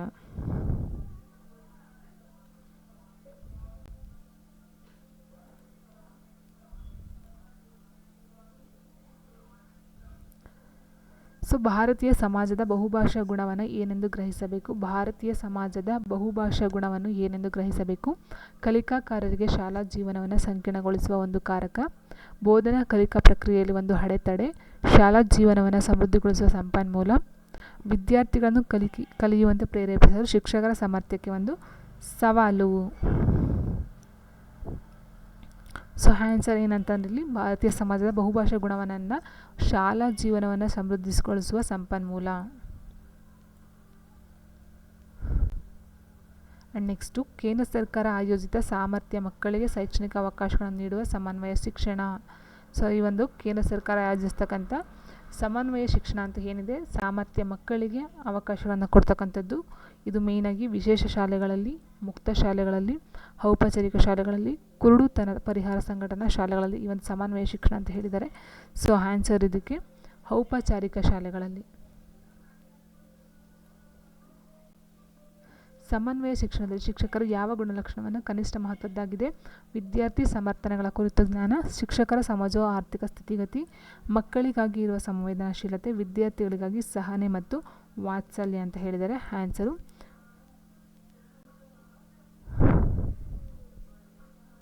ಇಲ್ಲಿ ಕನಿಷ್ಠ ಮಹತ್ವದ್ದು ಅಂತ ಕೇಳಿದರೆ. ಸೊ ಯಾವುದು ಕನಿಷ್ಠ ಮಹತ್ವ ಅಂತ ಹೇಳಿದಾಗ ಶಿಕ್ಷಕರ ಸಮಾಜ ಆರ್ಥಿಕ ಸ್ಥಿತಿಗತಿ ಅಂತ ಏನಿದೆ ಇದು ಇಲ್ಲಿ ಮಹತ್ವವನ್ನು ತಗೊಳ್ಳೋದಿಲ್ಲ. ಸೊ ಕನಿಷ್ಠ ಮಹತ್ವ ಅಂತ ಹೇಳಿದರೆ, ಸೊ ಹಾಗಾಗಿ ಇದು ಆಪ್ಷನ್ನು ತಪ್ಪಾಗುತ್ತೆ. ಆ್ಯಂಡ್ ವಿದ್ಯಾರ್ಥಿಯ ಸಮರ್ಥನೆ ಕುರಿತು ಜ್ಞಾನ ಮತ್ತು ಮಕ್ಕಳಿಗಾಗಿರುವ ಸಂವೇದನಾಶೀಲತೆ, ವಿದ್ಯಾರ್ಥಿಗಳಿಗಾಗಿ ಸಹನೆ ಮತ್ತು ವಾತ್ಸಲ್ಯ ಇದೆಲ್ಲ ಇಂಪಾರ್ಟೆಂಟು. ಶಿಕ್ಷಕರ ಸಮಾಜ ಆರ್ಥಿಕ ಸ್ಥಿತಿ ಇಲ್ಲಿ ಮಹತ್ವದ ಆಗಿರೋದಿಲ್ಲ. ಸಮನ್ವಯ ಶಿಕ್ಷಣದಲ್ಲಿ ಕನಿಷ್ಠ ಮಹತ್ವವನ್ನು ಹೊಂದಿರತಕ್ಕಂಥದ್ದು ಏನು ಅಂತ ಕೇಳಿದರೆ, ತರಬೇತಿಯನ್ನು ಪೂರ್ಣಗೊಳಿಸಲು ಶಿಕ್ಷಕರಿಂದ ಹೆಚ್ಚು ಪ್ರಯತ್ನ ಬೇಕೇ ಬೇಕು. ಸ್ಪರ್ಧೆ ಮತ್ತು ಶ್ರೇಣಿಗಳ ಬಗ್ಗೆ ಕಡಿಮೆ ಒತ್ತಡ ಇದಿಲ್ಲ. ವಿದ್ಯಾರ್ಥಿಗಳಿಗೆ ಹೆಚ್ಚಿನ ಆಯ್ಕೆಗಳು ಹೌದು. ಹೆಚ್ಚು ಸಂವಹನಕಾರ ಮತ್ತು ಸಂಯೋಗಾತ್ಮಕ ಚಟುವಟಿಕೆ ಅಂತ ಹೇಳಿದರೆ ಆನ್ಸರು ಬಿ, ಸ್ಪರ್ಧೆ ಮತ್ತು ಶ್ರೇಣಿಗಳ ಬಗ್ಗೆ ಕಡಿಮೆ ಒತ್ತಡ ಅಂತ ಹೇಳಿದ್ದಾರೆ. ಸೊ ಇಲ್ಲಿ ಕನಿಷ್ಠ ಮಹತ್ವನ ಹೊಂದಿರತಕ್ಕಂಥದ್ದು ಅಂತ ಹೇಳಿದ್ದಾರೆ. ಬಟ್ ಇಲ್ಲಿ ಸ್ಪರ್ಧೆ ಮತ್ತು ಶ್ರೇಣಿಗಳ ಬಗ್ಗೆ ಕಡಿಮೆ ಒತ್ತಡ ಏನು ಬೇಕಾಗಿಲ್ಲ, ಇಲ್ಲಿಗೆ ಜಾಸ್ತಿನೇ ಬೇಕಾಗಿದೆ.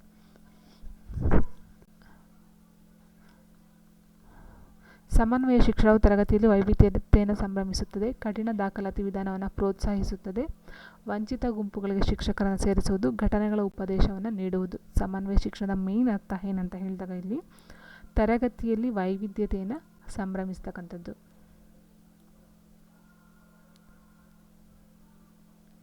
ನೆಕ್ಸ್ಟ್, ಒಂದು ಮಗುವು ಅನುತ್ತೀರ್ಣವಾಗುವುದು ಎಂದರೆ ಮೂಲ ವ್ಯವಸ್ಥೆ ವಿಫಲವಾಗಿದೆ ಎಂದರ್ಥ.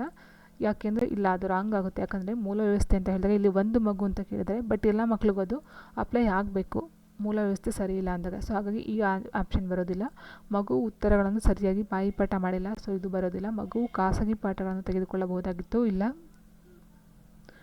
ಮಗು ಅಧ್ಯಯನಕ್ಕೆ ಸೂಕ್ತವಲ್ಲದ, ಮಗುವು ಅಧ್ಯಯನಕ್ಕೆ ಸೂಕ್ತವಲ್ಲದ, ಸೊ ಬೈ ಮಿಸ್ಟೇಕ್ ಆಗಿದೆ. ಸೊ ಇಲ್ಲಿ ಆಪ್ಷನ್ಸ್ ನೋಡಿದಾಗ ಒಂದು ಮಗು ಅನುತ್ತೀರ್ಣವಾಗುವುದು ಎಂದರೆ ಮೂಲ ವ್ಯವಸ್ಥೆಯೇ ವಿಫಲವಾಗಿದೆ, ಮಗು ಉತ್ತರಗಳನ್ನು ಸರಿಯಾಗಿ ಬಾಯಿಪಾಠ ಮಾಡಿಲ್ಲ, ಮಗು ಖಾಸಗಿ ಪಾಠಗಳನ್ನು ತೆಗೆದುಕೊಳ್ಳಬಹುದಾಗಿತ್ತು ಅಂತ ಹೇಳಿದರೆ. ಸೊ ಆನ್ಸರ್ ಇಲ್ಲಿ 3 ಬರೋದಿಲ್ಲ. ಯಾಕೆ ಅಂತ ಹೇಳಿದರೆ ಮೂಲ ವ್ಯವಸ್ಥೆ ವಿಫಲವಾಗಿದೆ ಅಂತ ಹೇಳಿದಾಗ ಮಗುಗೆ ಮಾತ್ರ ಅದು ಮೂಲ ವ್ಯವಸ್ಥೆ ವಿಫಲವಾಗಿಲ್ಲ, ಎಲ್ಲ ಮಕ್ಕಳಿಗೂ ಅನುತ್ತೀರ್ಣವಾಗಿದ್ದರೆ ಅಲ್ಲಿ ನಾವು ಆ ಥರ ತೊಗೋಬೋದಾಗಿತ್ತು. ಬಟ್ ಇಲ್ಲಿ ಆಪ್ಷನ್ 3 ಸಹ ಬರೋದಿಲ್ಲ. ಅಸಮರ್ಥ ಮಗುವು ಮೊದಲ ಬಾರಿಗೆ ಶಾಲೆಗೆ ಬಂದಾಗ ಶಿಕ್ಷಕರು ಏನು ಮಾಡಬೇಕು ಅಂತ ಕೇಳಿದರೆ, ಅಸಮರ್ಥ ಮಗುವು ಮೊದಲ ಬಾರಿಗೆ ಶಾಲೆಗೆ ಬಂದಾಗ ಶಿಕ್ಷಕರು ಏನು ಮಾಡಬೇಕು? ಇತರ ವಿದ್ಯಾರ್ಥಿಗಳಿಂದ ಆತನನ್ನು ಪ್ರತ್ಯೇಕಿಸುವುದು ರಾಂಗು. ಪ್ರವೇಶ ಪರೀಕ್ಷೆಯನ್ನು ನಡೆಸಬೇಕು. ನೋಡೋಣ ನೆಕ್ಸ್ಟು. ಸಹಕಾರ ಯೋಜನೆ ರೂಪಿಸಲು ಪಾಲಕರಲ್ಲಿ ಚರ್ಚಿಸಬೇಕು. ಹೌದು. ಮಗುವಿನ ಸಮರ್ಥತೆಗೆ ಸರಿಹೊಂದುವಂತೆ ಸೂಕ್ತ ವಿಶೇಷ ಶಾಲೆಯನ್ನು ಸೂಚಿಸಬೇಕು ಅಂತ ಕೇಳಿದರೆ ಆನ್ಸರು ಸಹಕಾರ ಯೋಜನೆ ರೂಪಿಸಲು ಪಾಲಕರಲ್ಲಿ ಚರ್ಚಿಸಬೇಕು ಹಾಗೂ ಮಗುವಿನ ಸಮರ್ಥತೆಗೆ ಸರಿಹೊಂದುವಂತೆ ಸೂಕ್ತ ವಿಶೇಷ ಶಾಲೆಯನ್ನು ಸೂಚಿಸಬೇಕು, ಪ್ರವೇಶ ಪರೀಕ್ಷೆಯನ್ನು ನಡೆಸಬೇಕು ಅಂತ ಕೇಳಿದ್ದಾರೆ. ಸೊ ಇಲ್ಲಿ ಮೇಯ್ನಾಗಿ ಬರ್ತಕ್ಕಂಥದ್ದು ಇಲ್ಲಿ ಒಬ್ಬೊಬ್ಬ ಮಕ್ಕಳಿಗೆ ನಾವು ಸೂಕ್ತ ವಿಶೇಷ ಶಾಲೆಯನ್ನು ತೊಗೊಂಡು ಇದು ಮಾಡೋದಕ್ಕೆ ಆಗೋದಿಲ್ಲ, ಸರಿ ಹೊಂದುವಂತೆ. ಬಟ್ ಎಲ್ಲ ಮಕ್ಕಳಿಗೂ ಕ್ಲಾಸಲ್ಲಿ ಒಂದೇ ಅಂತ ಹೇಳಿದಾಗ ಅವ್ರಿಗೆ ಸಪ್ರೇಟಾಗಿ ನಾವು ಕ್ಲಾಸ್ ತೊಗೊಂಡು ಒಂದೊಂದಿಗೆ ಇದು ಮಾಡೋ ಹಾಗಿಲ್ಲ. ಸಹಕಾರ ಯೋಜನೆಯನ್ನು ರೂಪಿಸೋದಕ್ಕೋಸ್ಕರ ಪಾಲಕರಲ್ಲಿ ಚರ್ಚಿಸಬೇಕು. ಸಮನ್ವಯ ಶಿಕ್ಷಣವು ಯಾವ ರೀತಿಯ ಶಾಲಾ ಶಿಕ್ಷಣಕ್ಕೆ ಸಂಬಂಧಿಸಿದೆ ಅಂತ ಕೇಳಿದರೆ, ಸೊ ನೋಡಿ ಇದಕ್ಕೆ ಆನ್ಸರ್ ನಾನು ನೇರವಾಗಿ ಹೇಳ್ಬಿಡ್ತೀನಿ. ದೈಹಿಕ, ಬೌದ್ಧಿಕ, ಸಾಮಾಜಿಕ, ಭಾಷಿಕ ಅಥವಾ ಇತರ ವಿಭಿನ್ನ ಸಾಮರ್ಥ್ಯ ನಿಬಂಧನೆಗಳನ್ನು ಪರಿಗಣಿಸದೆ ಎಲ್ಲ ಮಕ್ಕಳನ್ನು ಒಳಗೊಂಡಿರ್ತಕ್ಕಂಥದ್ದು ಇದು ಒಂದು ಸಮನ್ವಯ ಶಿಕ್ಷಣ ಆಗಿರುತ್ತೆ.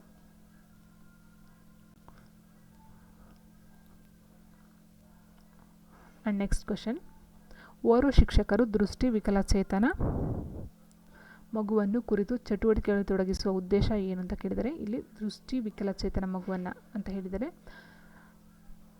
ಸಮನ್ವಯ ಶಿಕ್ಷಣದ ಭಾವನೆಗೆ ತಕ್ಕಂತೆ ಕಾರ್ಯನಿರ್ವಹಿಸುವುದು, ಕಲಿಕೆಗೆ ಶೇಕಡ ಒಡ್ಡುವುದು, ದೃಷ್ಟಿ ವಿಕಲಚೇತನ ಮಗುವಿಗೆ ಒತ್ತಡವನ್ನು ಹೆಚ್ಚಿಸುವುದು, ಎಲ್ಲ ಮಕ್ಕಳು ದೃಷ್ಟಿ ವಿಕಲಚೇತನ ಮಕ್ಕಳ ಬಗ್ಗೆ ಸಹಾನುಭೂತಿ ಹೊಂದಲು ಸಹಾಯ ಮಾಡುವುದು. ಸೊ ನೋಡಿ ಇಲ್ಲಿ ಮೇಯ್ನಾಗಿ ಯಾವುದೇ ಒಂದು ನ್ಯೂನತೆ ಇರ್ತಕ್ಕಂಥ ಮಕ್ಕಳಿಗೆ ಸಹಾನುಭೂತಿ ಅಂತಕ್ಕಂಥದ್ದು ಬರೋದೇ ಇಲ್ಲ.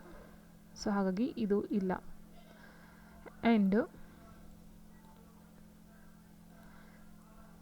ದೃಷ್ಟಿ ವಿಕಲಚೇತನ ಮಗುವಿಗೆ ಒತ್ತಡವನ್ನು ಹೆಚ್ಚಿಸುವುದು, ಇದು ನೆಗೆಟಿವ್ ಥಾಟ್ಸು, ಇದು ಬರೋದಿಲ್ಲ. ತರಗತಿಯ ಕಲಿಕೆಗೆ ಶೇಕಡ ಒಡ್ಡುವುದು, ಇದು ಇಲ್ಲ. ಸಮನ್ವಯ ಶಿಕ್ಷಣದ ಭಾವನೆಗೆ ತಕ್ಕಂತೆ ಕಾರ್ಯವನ್ನು ನಿರ್ವಹಣೆ ಮಾಡ್ತಕ್ಕಂಥದ್ದು. ನೆಕ್ಸ್ಟು, ವಿಶೇಷವಾಗಿ ಪ್ರಾಥಮಿಕ ಹಂತದಲ್ಲಿ ವಿದ್ಯಾರ್ಥಿಗಳ ಕಲಿಕಾ ತೊಂದರೆಗಳನ್ನು ಪರಿಹರಿಸಲು ಉತ್ತಮ ವಿಧಾನ ಯಾವುದು ಅಂತ ಕೇಳಿದರೆ, ಕತೆ ಹೇಳುವ ವಿಧಾನ, ಅಸಮರ್ಥತೆಗೆ ಸಮಂಜಸವಾಗಿರುವ ವಿಭಿನ್ನ ಬೋಧನಾ ವಿಧಾನಗಳ ಬಳಕೆ, ವೆಚ್ಚದಾಯಕ ಹಾಗೂ ಆಕರ್ಷಕ ಪೂರಕ ಸಾಮಗ್ರಿ, ಅದು ಬರೋದಿಲ್ಲ. ಸರಳ ಹಾಗೂ ಆಸಕ್ತಿದಾಯಕ ಪಠ್ಯಪುಸ್ತಕಗಳನ್ನು ಒದಗಿಸ್ತಕ್ಕಂಥದ್ದು ಅಂತ ಹೇಳಿದರೆ ಆನ್ಸರ್ ಬಂದು ಅಸಮರ್ಥತೆಗೆ ಸಮಂಜಸವಾಗಿರುವ ವಿಭಿನ್ನ ಬೋಧನಾ ವಿಧಾನಗಳ ಬಳಕೆಯನ್ನು ಮಾಡ್ತಕ್ಕಂಥದ್ದು. ನೆಕ್ಸ್ಟ್ ಕ್ವಶನ್ನು, ಶಾಲೆಯಲ್ಲಿ ಕಲಿಕಾಕಾರನಾಗಿ ಒಂದು ಮಗುವಿನ ನಿರುಪಯೋಗಿ ಸ್ಥಿತಿಯನ್ನು ಅಳೆಯಲು ಪಾಲಕರ ಸಾಮಾಜಿಕ ಆರ್ಥಿಕ ಸ್ಥಿತಿ ಅಥವಾ ಸಾಮಾಜಿಕ ವರ್ಗವನ್ನು ತಿಳಿಯುವುದು ಒಂದು ಮಾರ್ಗವಾಗಿದೆ. ಇದಕ್ಕೆ ಸಂಬಂಧಿಸಿದ್ದು ಏನು ಅಂತ ಕೇಳಿದರೆ ನೋಡಿ, ಇಲ್ಲಿ ಶಾಲೆಯಲ್ಲಿ ಕಲಿಕಾಕಾರನಾಗಿ ಒಂದು ಮಗುವಿನ ನಿರುಪಯೋಗಿ ಸ್ಥಿತಿಯನ್ನು ಅಳೆಯೋದಕ್ಕೋಸ್ಕರ ಪಾಲಕರ ಸಾಮಾಜಿಕ ಆರ್ಥಿಕ ಸ್ಥಿತಿ ಅಥವಾ ಸಾಮಾಜಿಕ ವರ್ಗವನ್ನು ತಿಳಿಯುವುದು ಒಂದು ಮಾರ್ಗವಾಗಿದೆ ಅಂತ ಕೇಳಿದರೆ ಇದು ಯಾವುದಕ್ಕೆ ಸಂಬಂಧಪಟ್ಟಿದೆ ಅಂತ ಹೇಳಿದರೆ ಆದಾಯ, ಉದ್ಯೋಗ, ಜನಾಂಗ, ಶಿಕ್ಷಣ ಅಂತ ಹೇಳಿದ್ದಾರೆ. ಸೊ ಇಲ್ಲಿ ನಾವು ಮಾತಾಡ್ತಿರೋದೇ ಶಿಕ್ಷಣದ ಬಗ್ಗೆ. ಶಾಲೆಯಲ್ಲಿ ಕಲಿಕಾಕಾರ ಅಂತ ಹೇಳಿದಾಗ ಅಲ್ಲಿ ಬರ್ತಕ್ಕಂಥದ್ದು ಶಿಕ್ಷಣಕ್ಕೆ ಸಂಬಂಧಪಟ್ಟಂತೆ. ಹೊಂದಾಣಿಕೆ ಹಾಗೂ ಧನಾತ್ಮಕ ವರ್ತನೆಗಳಿಗಾಗಿ ವಿದ್ಯಾರ್ಥಿಗೆ ಅಗತ್ಯವಾದ ಜೀವನ ಕೌಶಲ್ಯ ಯಾವುದು ಅಂತ ಕೇಳಿದರೆ, ಹೊಂದಾಣಿಕೆ ಹಾಗೂ ಧನಾತ್ಮಕ ವರ್ತನೆಗೆ ವಿದ್ಯಾರ್ಥಿಗೆ ಅಗತ್ಯವಾದಂಥ ಒಂದು ಕೌಶಲ್ಯ ಯಾವುದು ಅಂತ ಕೇಳಿದರೆ ಪರಿಣಾಮಕಾರಿ ಅಂತರ್ವೈಯಕ್ತಿಕ ಸಂವಹನ, ನಿರ್ಣಯ ತೆಗೆದುಕೊಳ್ಳುವ ಸಾಮರ್ಥ್ಯ, ಭಾವನೆ ಮತ್ತು ಒತ್ತಡಗಳೊಂದಿಗೆ ಹೊಂದಿಕೊಳ್ತಕ್ಕಂಥದ್ದು ಈ ಮೇಲಿನ ಎಲ್ಲವೂ ಸಹ. ಮೂರು ಸಹ ಆಪ್ಷನ್ನು ಪಾಸಿಟಿವ್ ಆಗಿರೋದ್ರಿಂದ ಆನ್ಸರು ಮೇಲಿನ ಎಲ್ಲವೂ ಸಹ ಆಗುತ್ತೆ. ನೆಕ್ಸ್ಟು, ಒಂದು ವೇಳೆ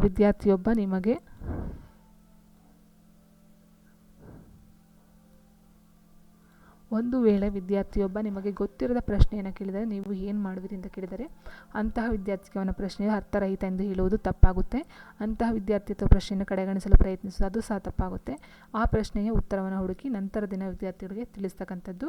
ಅನಗತ್ಯ ಪ್ರಶ್ನೆಗಳನ್ನು ಕೇಳಿದ ವಿದ್ಯಾರ್ಥಿಗಳಿಗೆ ಗದರಿಸುವುದು. ಸೊ ಈ ಮೂರು ಆಪ್ಷನ್ನು ರಾಂಗ್ ಆಗುತ್ತೆ. ಆನ್ಸರು ಸಿ,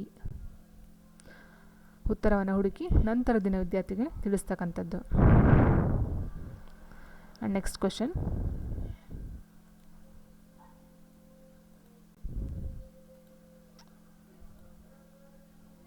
ಓರ್ವ ಪ್ರತಿಪಾಲನಾತ್ಮಕ ಶಿಕ್ಷಕರು ತರಗತಿಯ ಸನ್ನಿವೇಶಗಳನ್ನು ಸೃಷ್ಟಿಸಲು ಕಾರಣ ಏನಂತ ಕೇಳಿದರೆ, ಉಪನ್ಯಾಸ ಕೇಳುವಂತೆ ಮಾಡಲು, ಶಿಕ್ಷಕರ ಉಪನ್ಯಾಸದಿಂದ ಟಿಪ್ಪಣಿ ಮಾಡಿಕೊಳ್ಳುವಂತೆ ಮಾಡಲು, ತರಗತಿಯ ಶಿಸ್ತನ್ನು ನಿರ್ವಹಿಸುವುದು, ವಿದ್ಯಾರ್ಥಿ ಮತ್ತು ಶಿಕ್ಷಕರ ಪರಸ್ಪರ ವರ್ತನೆಯನ್ನು ಉತ್ತೇಜಿಸುವುದು.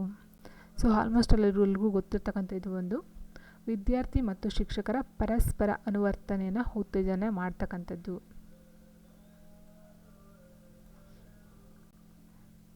ಶಿಕ್ಷಣಕ್ಕೆ ಇರಬೇಕಾದ ಗುರಿ ಏನು ಮೇಯ್ನಾಗಿ ಅಂತ ಹೇಳಿದಾಗ, ವಿದ್ಯಾರ್ಥಿಗಳ ಔದ್ಯೋಗಿಕ ಕೌಶಲ್ಯಗಳನ್ನು ಅಭಿವೃದ್ಧಿಪಡಿಸುವುದು ಹೌದು, ವಿದ್ಯಾರ್ಥಿಗಳಲ್ಲಿ ಸಾಮಾಜಿಕ ಪ್ರಜ್ಞೆಯನ್ನು ಅಭಿವೃದ್ಧಿಪಡಿಸುವುದು ಹೌದು, ಪರೀಕ್ಷೆಗಾಗಿ ವಿದ್ಯಾರ್ಥಿಗಳನ್ನು ಸನ್ನದ್ಧಗೊಳಿಸುವುದು ಹೌದು, ವಿದ್ಯಾರ್ಥಿಗಳನ್ನು ವಾಸ್ತವಿಕ ಬದುಕಿಗೆ ಸನ್ನದ್ಧಗೊಳಿಸುವುದು. ಸೊ ಇಲ್ಲಿ 4 ಆಪ್ಷನ್ ಸರಿ ಇದೆ. ಬಟ್ ಇದರಲ್ಲಿ 100% ಅಂತ ಹೇಳಿದಾಗ ನಾವು ಆಪ್ಷನ್ನು ಡಿ, ವಿದ್ಯಾರ್ಥಿಗಳನ್ನು ವಾಸ್ತವಿಕ ಬದುಕಿಗಾಗಿ ಸನ್ನದ್ಧಗೊಳಿಸುವುದು.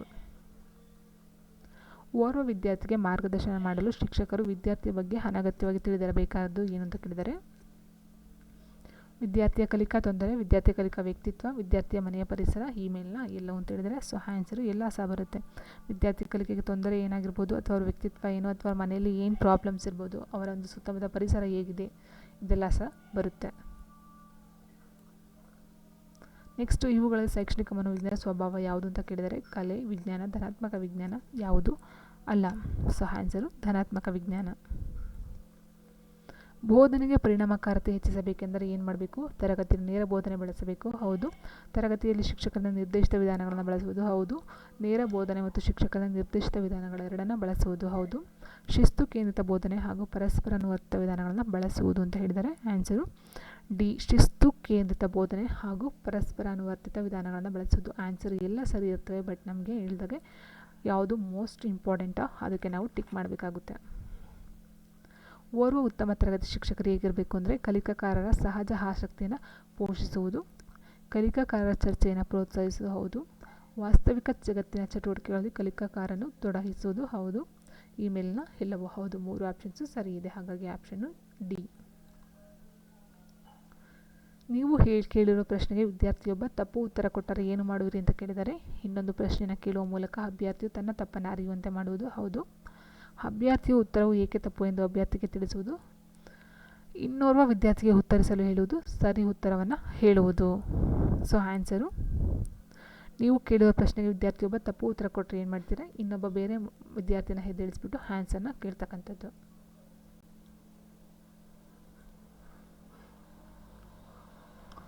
ಬೋಧನೆಯ ವ್ಯಾಖ್ಯಾನವು ಕಲಿಕೆಗೆ ಸಹಕರಿಸುವುದು. ಹೌದು. ಶಿಕ್ಷಕರಿಂದ ಜ್ಞಾನದ ವರ್ಗಾವಣೆ ಮತ್ತು ವಿದ್ಯಾರ್ಥಿಗಳಿಂದ ಅಧ್ಯಯನ. ಹೌದು. ಪಠ್ಯಪುಸ್ತಕಗಳನ್ನು ಓದುವುದು. ಹೌದು. ಶಿಕ್ಷಕರಿಂದ ಜ್ಞಾನದ ವರ್ಗಾವಣೆ. ಸೊ ನೋಡಿ, ಇಲ್ಲಿ ಆಪ್ಷನ್ಸ್ ಎಲ್ಲ ಕರೆಕ್ಟಾಗಿದೆ, ಬಟ್ ಇದು ಮೋಸ್ಟ್ ಕಾಮನ್ ಅಂತ ಹೇಳಿದಾಗ ಕಲಿಕೆಗೆ ಸಹಕರಿಸ್ತಕ್ಕಂಥದ್ದು ಬೋಧನೆ ಅಂತ ಹೇಳಿದಾಗ. ಬೋಧನಾ ಮಟ್ಟವು ಯಾವುದಾಗಿರಬೇಕು? ಪ್ರತಿಫಲನಾತ್ಮಕ, ಪರಸ್ಪರ ಅನುವರ್ತಿತ, ಪ್ರಾಕ್ಷೇಪಣಾತ್ಮಕ, ಸಂವೇಗಾತ್ಮಕ ಅಂತ ಹೇಳಿದರೆ ಆನ್ಸರು ಪರಸ್ಪರ ಅನುವರ್ತಿತ. ಮೀನ್ಸ್ ಶಿಕ್ಷಕರು ಮತ್ತು ವಿದ್ಯಾರ್ಥಿಗಳ ನಡುವೆ ಪರಸ್ಪರ ವರ್ತಿತ ಇರ್ತಕ್ಕಂಥದ್ದು. ನೆಕ್ಸ್ಟು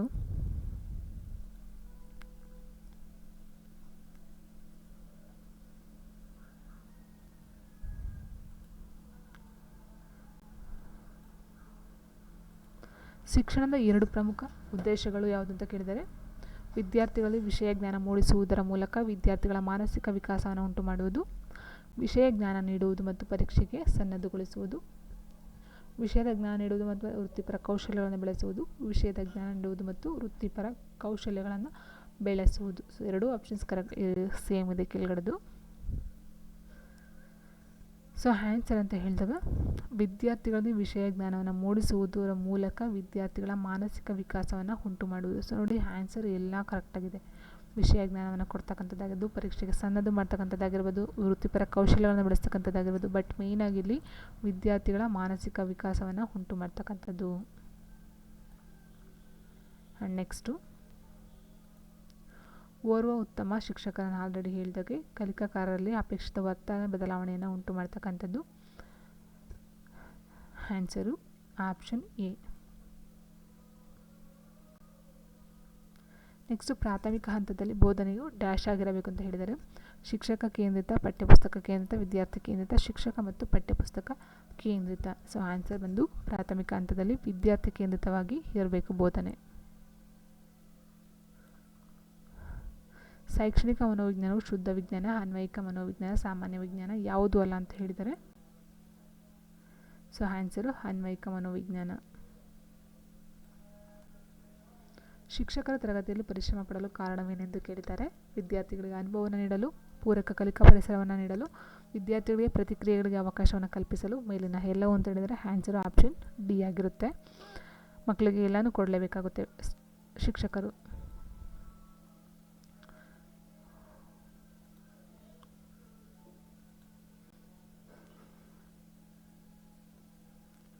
ನೆಕ್ಸ್ಟು ಶಿಕ್ಷಣದ 2 ಪ್ರಮುಖ ಉದ್ದೇಶಗಳು ಅಂತ ಹೇಳಿದರೆ ಸೊ ಇದು ಆಲ್ರೆಡಿ ಕ್ವಶನ್ ರಿಪೀಟೆಡು. ಏನಂತಾರೆ? ವಿದ್ಯಾರ್ಥಿಗಳ ವಿಷಯ ಜ್ಞಾನ ಮೂಡಿಸ್ತಕ್ಕಂಥದ್ದು ಮತ್ತು ವಿದ್ಯಾರ್ಥಿಗಳ ಮಾನಸಿಕ ವಿಕಾಸವನ್ನು ಉಂಟು ಮಾಡ್ತಕ್ಕಂಥದ್ದು.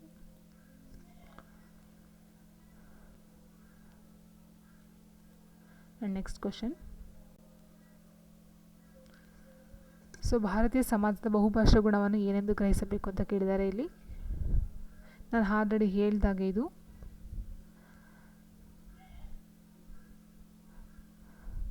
ಶಾಲಾ ಜೀವನವನ್ನು ಸಮೃದ್ಧಿಗೊಳಿಸ್ತಕ್ಕಂಥ ಒಂದು ಸಂಪನ್ಮೂಲ. ಯಾಕೆ ಈ ಕ್ವಶನ್ ರಿಪೀಟ್ ಆಗಿದೆ ಅಂದರೆ ಎಕ್ಸಾಮ್ಸಲ್ಲಿ ಇದು 2 ಸರಿ ರಿಪೀಟ್ ಆಗಿರ್ತಕ್ಕಂಥದ್ದು. ಸೊ ಆಪ್ಷನ್ ಮಾತ್ರ ಚೇಂಜ್ ಆಗಿದೆ. ಲಾಸ್ಟ್ ಇದರಲ್ಲಿ ಆಪ್ಷನ್ ಇದು 3rd ಆಪ್ಷನ್ ಇತ್ತು, ಈಗ 2 ಕೊಟ್ಟಿದ್ದಾರೆ. ಈ ಕ್ವಶನ್ನು ಎಕ್ಸಾಮ್ಸಲ್ಲಿ 2 ಸರಿ ರಿಪೀಟ್ ಆಗಿದೆ. ಭಾರತೀಯ ಸಮಾಜದ ಬಹುಭಾಷಾ ಗುಣವನ್ನು ಶಾಲಾ ಜೀವನವನ್ನು ಸಮೃದ್ಧಗೊಳಿಸುವ ಒಂದು ಸಂಪನ್ಮೂಲ ಅಂತ ಹೇಳಬಹುದು. ವಿದ್ಯಾರ್ಥಿಗಳ ಕಲಿಕೆಯಲ್ಲಿರುವ ನ್ಯೂನತೆಗಳ ನೈದಾನಿಕ ಪರೀಕ್ಷೆಯು ಯಾವುದನ್ನು ಹಿಂಬಾಲಿಸುತ್ತದೆ ಅಂತ ಕೇಳಿದರೆ ಸೂಕ್ತ ಪರಿಹಾರ ಕ್ರಮಗಳು, ಸಮಗ್ರ ರೂಢಿ ಮತ್ತು ಅಭ್ಯಾಸ, ಎಲ್ಲ ಪಾಠಗಳ ವ್ಯವಸ್ಥಿತ ಪುನರಾವಲೋಕನ, ಕಲಿಕೆಯದೇ ಇರುವುದು ಕಲಿಕೆಯ ಒಂದು ಭಾಗ ಅಂತ ಹೇಳಿದ್ದಾರೆ. ಸೊ ಆನ್ಸರು ಸೂಕ್ತ ಪರಿಹಾರ ಕ್ರಮಗಳನ್ನು ಕೊಡ್ತಕ್ಕಂಥದ್ದು ಈ ಒಂದು ನ್ಯೂನತೆಗಳ ನೈದಾನಿಕ ಪರೀಕ್ಷೆಯ ಒಂದು ಉದ್ದೇಶ.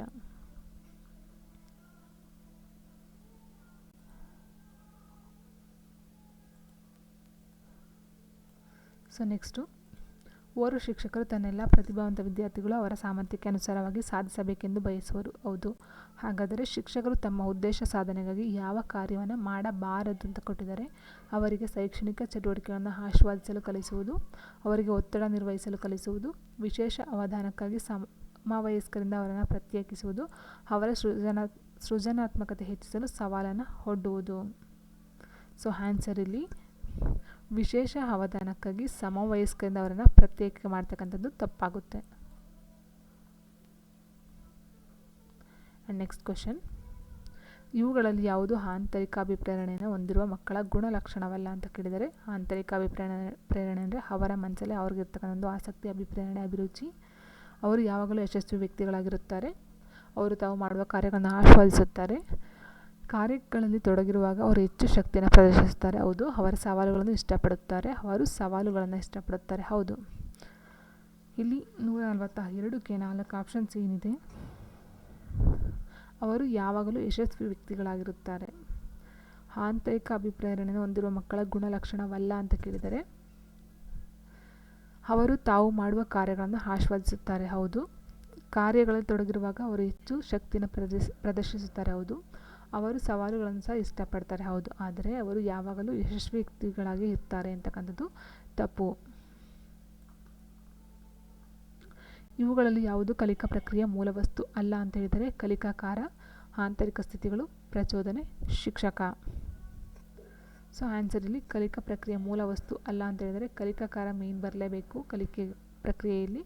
ಸೊ ಆಂತರಿಕ ಸ್ಥಿತಿಗಳಂದರೆ ಅವರ ಮನಸ್ಸಲ್ಲಿ ಇರ್ತಕ್ಕಂಥ ಅಭಿಲಾಷೆಗಳಾಗಿರ್ಬೋದು, ಅಭಿರುಚಿಗಳಾಗಿರ್ಬೋದು. ಸೊ ಆಂತರಿಕವಾಗಿ ಬರ್ತಕ್ಕಂಥದ್ದು. ಆ್ಯಂಡ್ ನೆಕ್ಸ್ಟ್ ಪ್ರಚೋದನೆ ಅಂತ ಹೇಳಿದಾಗ ಹೊರಗಡೆಯಿಂದ ಅವ್ರಿಗೆ ಸಿಗ್ತಕ್ಕಂಥ ಪ್ರಚೋದನೆ. ಸೊ ಇಲ್ಲಿ ಆನ್ಸರು ಶಿಕ್ಷಕ ಅಂತಕ್ಕಂಥದ್ದು ಬರೋದಿಲ್ಲ. ಯಾಕಂದರೆ ಕಲಿಕಾಕಾರ ಪ್ರಕ್ರಿಯೆ ಅಂತ ಹೇಳಿದಾಗ ಇಲ್ಲಿ ಶಿಕ್ಷಕರೇ ಕಲಿಸ್ತಾರೆ ಅನ್ನೋದು ತಪ್ಪಾಗುತ್ತೆ. ಹೊರಗಡೆಯಿಂದ ಯಾರು ಬೇಕಾದ್ರೂ ಕಲಿಸ್ಬೋದು. ಆ್ಯಂಡ್ ಕಲಿಕಾಕಾರಕ ಮೇನು, ಪ್ರಚೋದನೆ ಮೇನು, ಆಂತರಿಕ ಅವರ ಮನಸ್ಸಿನ ಸ್ಥಿತಿಗಳು ಮುಖ್ಯವಾಗುತ್ತೆ. ಪ್ರಾಯೋಗಿಕ ಕಾರ್ಯಗಳಲ್ಲಿ ವಿದ್ಯಾರ್ಥಿಗಳ ಕಾರ್ಯಕ್ಷಮತೆಯನ್ನು ಅಳೆಯುವ ಸೂಕ್ತ ವಿಧಾನ ಯಾವುದು ಅಂತ ಕೇಳಿದರೆ ಸಂದರ್ಶನ, ವೀಕ್ಷಣೆ, ಪ್ರಶ್ನಾವಳಿ, ಲಿಖಿತ ಪರೀಕ್ಷೆ. ಆನ್ಸರು ವೀಕ್ಷಣೆ. ತರಗತಿಯಲ್ಲಿ ಪರಿಣಾಮಕಾರಿ ಉಪನ್ಯಾಸವನ್ನು ಕೊಡುವಾಗ ಶಿಕ್ಷಕರು ಕಣ್ಣುಗಳ ಸಂಪರ್ಕವನ್ನು ಸೃಷ್ಟಿಸುವುದು, ಅರ್ಥಪೂರ್ಣ ಹಾವಭಾವಗಳನ್ನು ಬಯಸುವುದು, ಉಪನ್ಯಾಸ ವೇದಿಕೆಯಲ್ಲಿ ಸ್ಥಿರವಾಗಿ ನಿಲ್ಲುವುದು ತಪ್ಪು, ಧ್ವನಿ ಹಾಗೂ ಸ್ವರ ಮಾಧುರ್ಯದಲ್ಲಿ ಏರಿಳಿತವನ್ನು ಉಂಟು ಮಾಡುವುದು ಅಂತ ಹೇಳಿದರೆ. ನೋಡಿ, ಇಲ್ಲಿ ಕಣ್ಣುಗಳಲ್ಲಿ ಸಂಪರ್ಕ ಸೃಷ್ಟಿಸುವುದು ಅದು ತಪ್ಪಾಗುತ್ತೆ. ಬಟ್ ಮೇ ಬಿ ಸ್ವಲ್ಪ ಇರ್ಬೋದೇನೋ. ಅರ್ಥಪೂರ್ಣ ಹಾವಭಾವಗಳನ್ನು ಬಳಸ್ತಕ್ಕಂಥದ್ದು ಇಲ್ಲಿ ಮೇಯ್ನಾಗಿ ಬರ್ತಕ್ಕಂಥದ್ದು. ಅರ್ಥಪೂರ್ಣ ಹಾವಭಾವಗಳನ್ನು ಬಳಸುವುದು. ಸೊ ಅದಕ್ಕೇನೆ ಇಲ್ಲಿ ಧ್ವನಿ ಹಾಗೂ ಸ್ವರ ಮಾಧುರ್ಯ ಏರಿಳಿತ ಉಂಟು ಮಾಡಿ, ಇಲ್ಲಿ ಬರೀ ಧ್ವನಿ ಮಾತ್ರ ಕೊಟ್ಟಿದ್ದಾರೆ. ಇಲ್ಲಿ ಅರ್ಥಪೂರ್ಣ ಹಾವಭಾವಗಳನ್ನು ಬಳಸ್ತಕ್ಕಂಥದ್ದು ಮೇಯ್ನಾಗಿ ಬರುತ್ತೆ. ಪರಿವಿಡಿ ಅಥವಾ ಶಬ್ದಕೋಶಗಳಲ್ಲಿ ಪದಗಳನ್ನು ಹುಡುಕಲು ಅಥವಾ ಪರಾಮರ್ಶಿಸಲು ಬಳಸುವ ಅಧ್ಯಯನ ತಂತ್ರವನ್ನು ಏನೆಂದು ಕರೆಯುತ್ತಾರೆ. ಸಾಂಕೇತಿಕ ಓದುವಿಕೆ, ಅವಲೋಕನ, ಪುನಃ ಓದುವಿಕೆ, ಮೇಲೋದು ಅಂತ ಹೇಳಿದರೆ ಪರಿವಿಡಿ ಅಥವಾ ಶಬ್ದಕೋಶಗಳಲ್ಲಿ ಪದಗಳನ್ನು ಹುಡುಕ್ತಕ್ಕಂಥದ್ದು ಈ ಒಂದು ಸಾಂಕೇತಿಕ ಓದುವಿಕೆ, ಅವಲೋಕನ, ಪುನಃ ಓದುವಿಕೆ, ಮೇಲೋದು ಅಂತ ಕೊಟ್ಟಿದ್ದಾರೆ. ಆನ್ಸರ್ ಇಲ್ಲಿ ಸಾಂಕೇತಿಕ ಓದುವಿಕೆ. ಏಕೆ ಇಲ್ಲಿ ಬರೀ ಶಬ್ದಕೋಶಗಳ ಪದಗಳನ್ನು ಹುಡುಕ್ತಕ್ಕಂಥದ್ದು. ಸೊ ಇಲ್ಲಿ ಅವಲೋಕನೂ ಇಲ್ಲ, ಪುನಃ ಓದುವಿಕೆನೂ ಬರೋದಿಲ್ಲ, ಮೇಲೋದು ಬರೋದಿಲ್ಲ. ಸಾಂಕೇತಿಕ ಓದುವಿಕೆ. ತರಗತಿಯಲ್ಲಿ ಪಾಠವೊಂದನ್ನು ಪರಿಚಯಿಸಲು ಶಿಕ್ಷಕರು ಮೊದಲು ಮಾಡಬೇಕಾದ ಚಟುವಟಿಕೆ ಯಾವುದು ಅಂತ ಕೇಳಿದರೆ ತಾರ್ಕಿಕವಾಗಿ ವಿವರಿಸುವುದು, ಉದ್ದೇಶಗಳನ್ನು ತಿಳಿಸುವುದು, ಮೌಖಿಕವಾಗಿ ಅಧ್ಯಾಯ ಹೇಳುವುದು, ಕಪ್ಪು ಹಲಗೆ ಮೇಲೆ ಅಧ್ಯಾಪಕರ ಅಧ್ಯಾಯದ ಹೆಸರು ಬರೆಯುವುದು. ಸೊ ಹೌದು. ಸೊ ಸ್ಟಾರ್ಟಿಂಗ್ ಅವ್ರು ಮಾಡ್ತಕ್ಕಂಥದ್ದೇನು, ತರಗತಿಯಲ್ಲಿ ಪಾಠವೊಂದನ್ನು ಪರಿಚಯಿಸಲು ಶಿಕ್ಷಕರು ಮಾಡಬೇಕಾದ ಚಟುವಟಿಕೆ ಯಾವುದು ಅಂತ ಕೇಳಿದರೆ ಸೊ ಇಲ್ಲಿ ಫಸ್ಟ್ ಅವ್ರು ಏನು ಮಾಡ್ತಾರೆ, ಕಪ್ಪು ಹಲಗೆ ಮೇಲೆ ಅಧ್ಯಯನ ಹೆಸರು ಬರೀಬೋದು. ಬಟ್ ಆದರೆ ಪಾಠವೊಂದನ್ನು ಪರಿಚಯ ಮಾಡೋದಕ್ಕೋಸ್ಕರ ಫಸ್ಟು ಪೀಠಿಕೆನ ಹಾಕ್ತಾರೆ. ಮೀನ್ಸ್ ಉದ್ದೇಶಗಳನ್ನು ತಿಳಿಸ್ತಕ್ಕಂಥದ್ದು.